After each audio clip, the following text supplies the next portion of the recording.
Hi students, Mr. Ariaga here. Wanted to talk to you about the persuasive assignment. I meant to post this a lot sooner, but I wasn't able to. So I want to go through this assignment for you, just reading it verbatim, and so that way there are no questions. There's a reason why I saved this assignment for the last speech in this class, because I feel it's the most important. Persuasion is something you use in all aspects of life, whether it's trying to ask someone to go out with you, and you try to explain why they're the right. Oh, ignore my cat. I'm sorry. And it could also be, trying to persuade your boss for more money.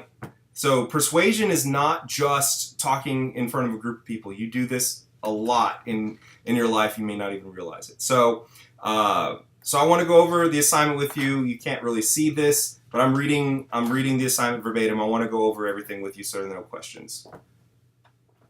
I have no idea what my cat is doing. I'm sorry. So the most important thing you need to do with this assignment is find a topic of controversy. I'm sorry, she's really distracted. Go.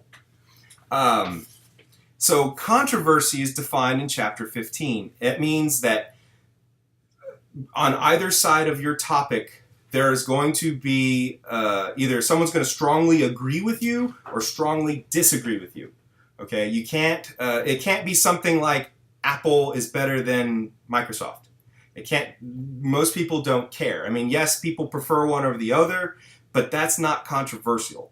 Anything like the examples I provide, the death penalty, gay marriage, restricting gun laws, sexual harassment, the Me Too movement, that is controversy. Whether choosing an Android versus an Apple, that is not. Okay? So with this assignment, you have to assume that your audience is automatically going to disagree with you, and your audience is me. On a side note, whether I disagree with you or agree with you has no bearing on your grade. Okay, so it does not matter if I disagree with you or agree with you. I'm looking, did you follow the aspects of the assignment? Did you turn everything in that you're supposed to? That's what I'm looking for, so don't worry about that. So you have to either agree or disagree with something. You can't present a neutral perspective. That is what an information speech is. With the last one that we did, the informative. Actually, the first one, sorry. The informative. You have to inform to persuade, but you have to tell, and you can't just say, in my opinion, that your audience should know what your feelings are without you actually saying it. And by that I mean you give statistics, you give percentages, you quote somebody. That is how you present the way you feel about this. I don't care necessarily what your opinion is. I want to know, can you back it up? Can you defend your topic? Can you do that? And that's what I'm looking for. And a lot of you haven't done this. You use your citations in your works cited page, but you don't use them in your speech. Your audience can't read your paper and see your works cited page. So how are they going to know that these are actually true facts? Did you make them up? Your audience doesn't know. If you don't say where they came from, you have to say things like, according to Dr. So-and-so of the whatever institute claims that 53% of people do this. That is how you do it. You have to do something like that. If you don't say these things and you just keep saying, I believe this, I believe that, that's all fine, but you're not establishing credibility, because if you're not an actual expert in your field, why is your audience going to believe you? Why are they going to say, oh, I should think about that, I should change the way I feel on that? If you can't back up your claims, then your audience is going to assume that you've just made it up. Okay, so you have to establish yourself as an expert on this. You have to cite your sources, statistics, facts, both in your paper and in your speech, your written speech. But don't quote large blocks of information. That's not what I'm looking for. For every claim, or if you say a study says that this, or give a number, you need to find someone who's exactly saying the same thing. The other thing, you should not omit. Use an older source. Let's say you find something from 2002 and that directly agrees with you, but omit the fact that in 2014 everything has been disproven. So if you omit that just because you can't, it doesn't make your topic look good, or it refutes your argument, you've missed the entire point of this assignment, and that you should not do that. Okay. So the speech needs to be 6 to 8 minutes long. That's the same time requirement for the majority of them. Since your audience disagrees with you, you must argue without alienating your audience. So that means you don't use hostile language. You don't demean or talk down to or use any kind of slurs or that kind of thing. Because as soon as you alienate your audience or saying, if you believe this, you're stupid, that alienates your audience. If they're pissed off, they're not going to agree with you, and they're certainly not going to change their mind. So you have to do that. You need to use at least 3 credible sources. Now, that means at least 3. I'd say 3 to 5 is a good number. Any more than that, and you're going to confuse your audience. But they got to be credible sources. So if you cite someone's blog that they post on YouTube, well, if that's a professor and they've studied and published papers about that topic, then you can use that.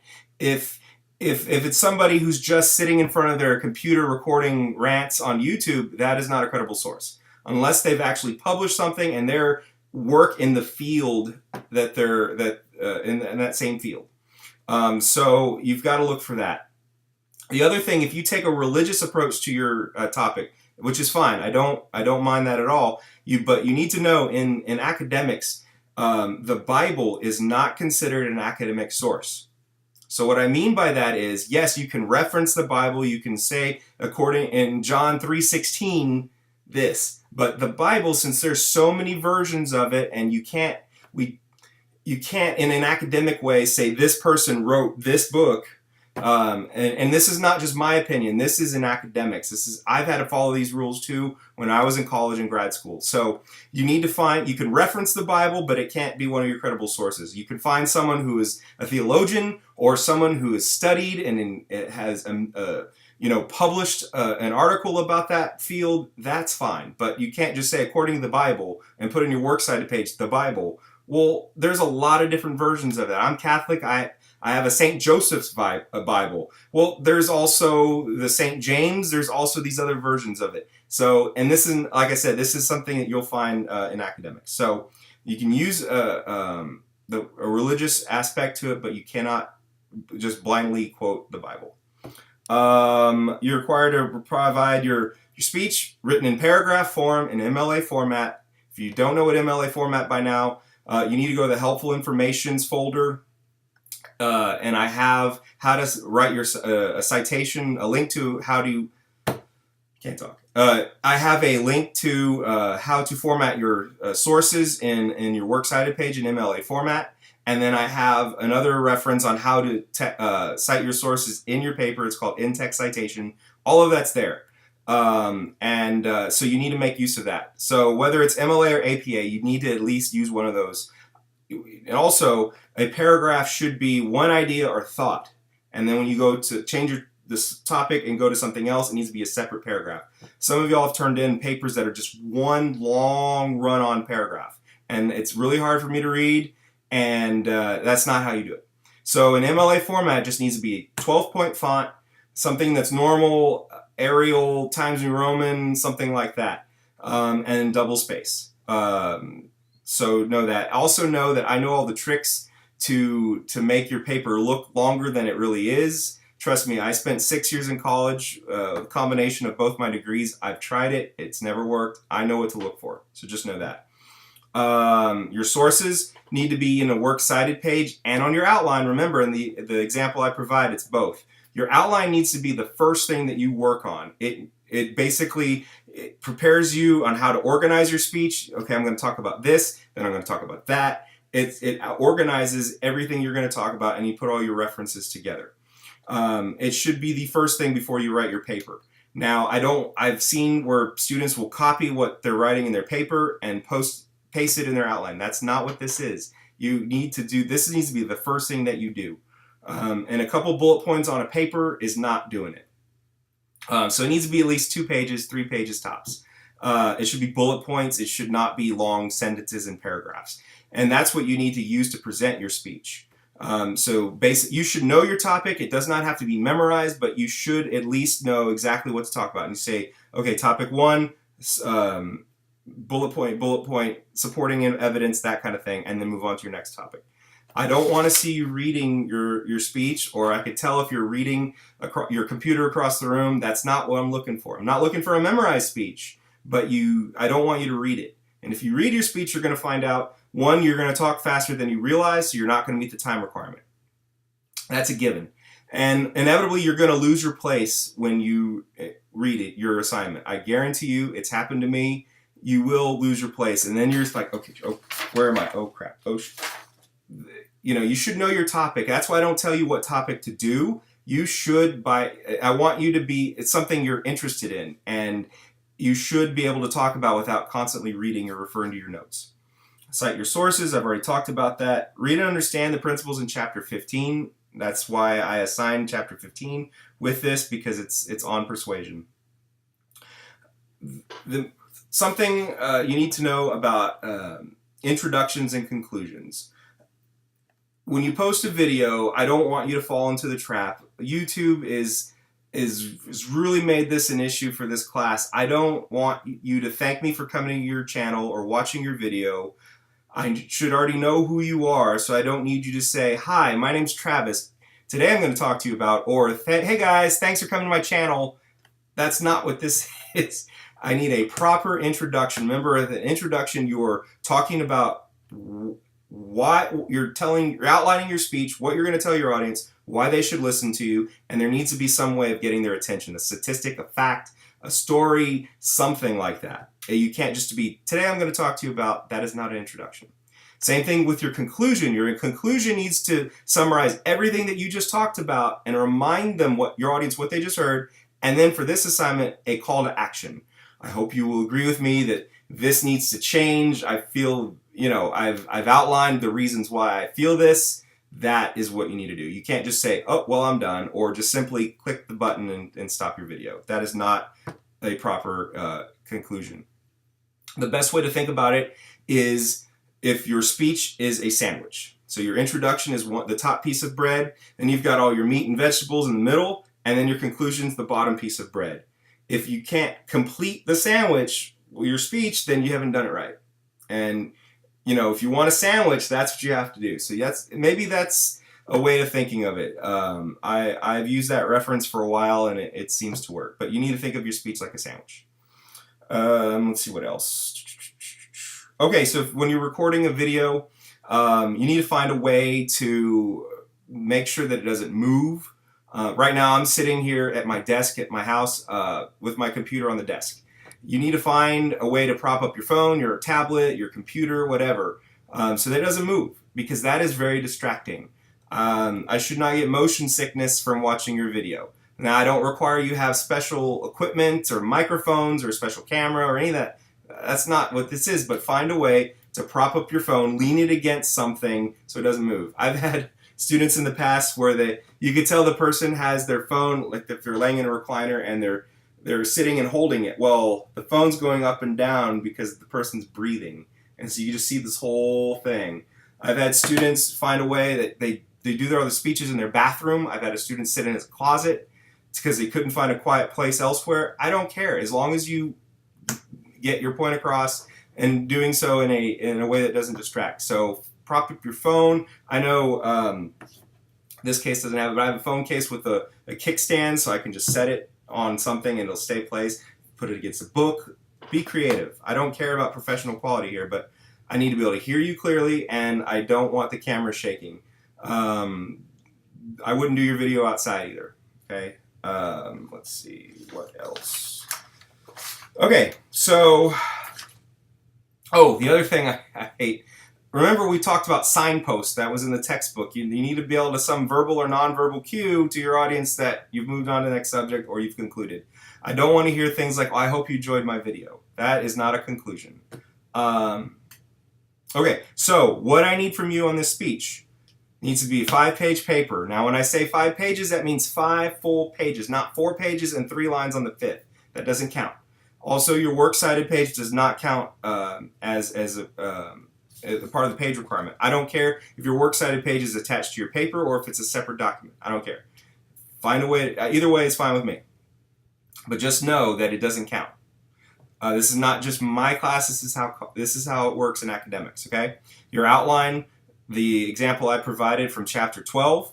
It needs to be 2 pages, something like that, 2 to 3, nothing longer than that. Remember, it's just bullet points. It's not long paragraphs. Except it does say introduction, conclusion. You can type that out. But I want simple sentences, just so it jars your memory so you know what you're kind of going to say. It's not exactly what you're going to say. And then a PowerPoint. So you can hook your computer up to your TV and stand in front of it and have someone film you. You can sit with at your desk with the laptop. I just need you to have a PowerPoint, and you need to attach it to the assignment. Like I said, find a way to do it. Be creative. You know, this is 2019. Most of us have this kind of technology. Most of us have a laptop or a computer or something, you know, or find someone who does and film it like that. You know, it's pretty common. When I was in college, you had to get a camcorder, and I had to turn in tapes at one point to a professor when I did videos. You know, things have progressed even in the last 10 years when I finished grad school. So you should be able to do this. So I included a few topics just to get you thinking about an idea. You don't have to do one of these. As long as it meets the definition of controversy, I'm fine. And then there's only one topic I just can't deal with anymore, and that's the topic of abortion. Over the 5 years I've taught this course, I've heard and learned more about that process than I ever want to in my life. I can't see any more dead baby fetuses in a PowerPoint. I can't. And being the instructor, I'm able to say no, and I'm going to do that. So that is the only topic that you cannot do. So hopefully you haven't chosen that topic. If you have, we still have time to figure out a new one.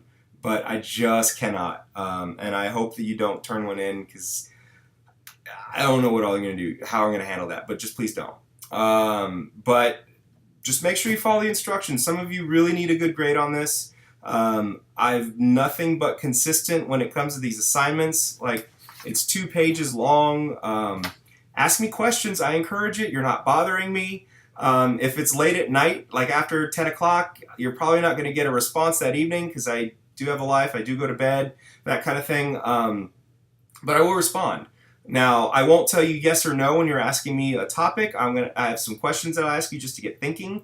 But please ask me. You're not bothering me. That's why I'm here. Okay? I'm not going to do the work for you, but I'll help you get the thought process started. Okay? All right. Well, I think I've rambled on enough about this. But like I said, please follow the instructions.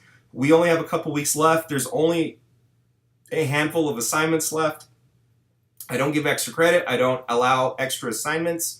So by now you should pretty much know where you stand in this class. I've updated the grade book, so you should know pretty much what your grade's going to be. We have 2 more exams. One, I think it's exam 4 plus the final. The final is only going to be on chapters 14 and 15. I think the exam's only on 11 and 13. This speech, and then the second part of the speech critique. That we did the first part at the beginning of the semester, and we'll do the second part. But that's it. After that, there are no more, and grades are due soon. So I just beg you to follow the instructions and ask when you're not sure of something. Okay? All right, we'll talk to you soon. Bye.